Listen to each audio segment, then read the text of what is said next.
All right, so today's piece is Peace for Flute and Piano by Canadian composer Claude Vivier. He has a couple of these pieces just titled Peace, which he wrote in the 1970s.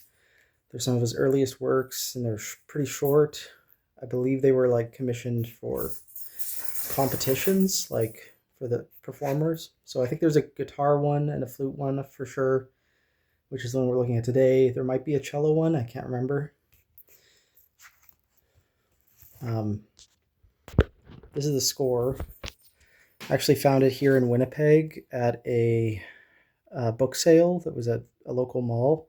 So this was in the hands of somebody, some flautist in Winnipeg who was interested in new music. And I bought it for $1. If you open the score, you can see its original price was $17. And along with the piano score, we also have the flute part here, which is, I was reading through it shortly after I purchased this.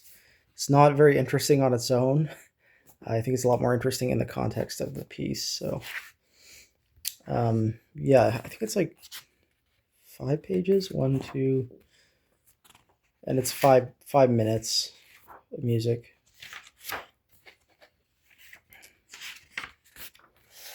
The first page gives us a biography of Claude Vivier in French, English, and German.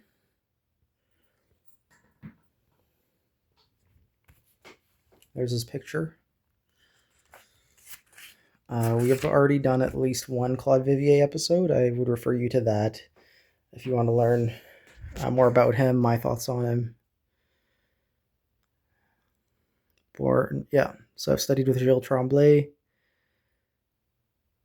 and subsequent in Canada, then went to Europe to study with Stockhausen, Gottfried Michael Koenig, and Hans Ulrich Humpert.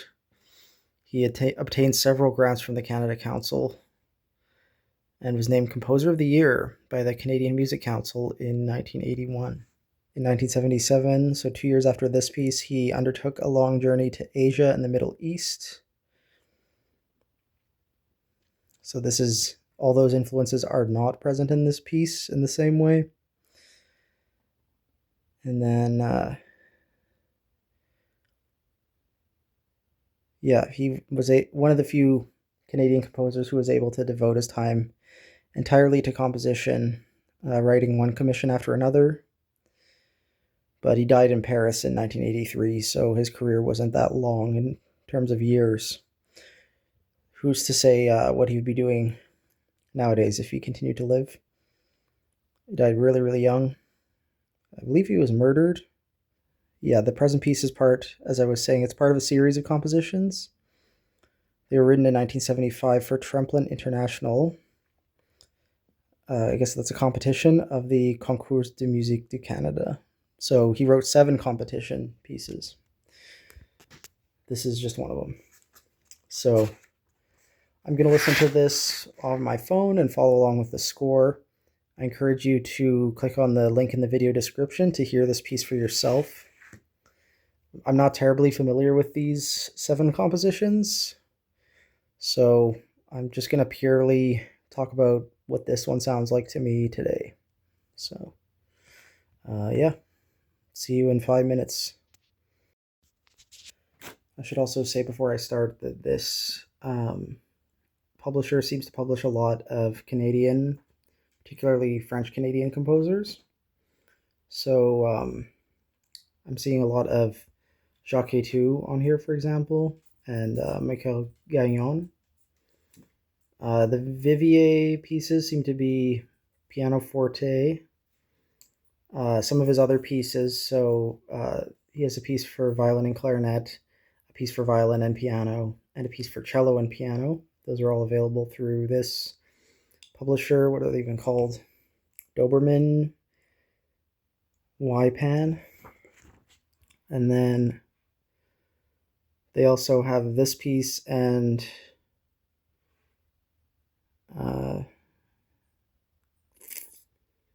Hymnen on Die Nacht for voice and piano. Paramirabeau, his famous piece for Almost Puro Ensemble. I didn't realize that that's the instrumentation, so I guess technically I've written a Paramirabeau plus percussion piece. um, it's like a Messiaen quartet, but you swap the clarinet for flute. And then also, of course, his famous orchestra piece, Zipangu, which I believe is a chamber orchestra piece, but that's available through this as well. So, okay, now I will listen to it. Okay, yeah, so my thoughts on this one. It's really, really short, so it kind of just packs a lot of ideas in there. I was surprised about this big like tremolo on a B in the piano. It's not very idiomatic to have a repeated note thing like that. It's almost like a little drum roll, and this thing starts all the way over here. It keeps going on and on and on. Takes up almost a third of the piece, maybe more, and it's effectively just like a little pedal point, right? Like to set up your grand ending. So I feel like this section is doing a lot of heavy lifting in terms of like demarcating the form of the piece, cueing the listener that there's going to be a big ending. But yeah, it's interesting. There's a lot of different elements in it that are very Vivier. And it's very early work, so he clearly has a lot of his style ironed out already. What I found kind of interesting was the use of silences. And also, you only really get soloistic flute moments in the opening here. After that, it's a lot of the two performers playing together and pausing and stuff. So, yeah, very dramatic and theatrical. Keeps your attention. I don't know if I could listen to it for 10 minutes, but for a 5-minute piece, it works, you know. So, that was piece 4, flute and piano. Tomorrow, we're listening to a piece by Russian composer Sofia Gubaidulina. And that'll be it for the flute and piano series. Glad I could include a Vivier piece. I think it's our second Vivier episode, and there might never be a third one on the channel. So yeah, it was nice to visit his music again today.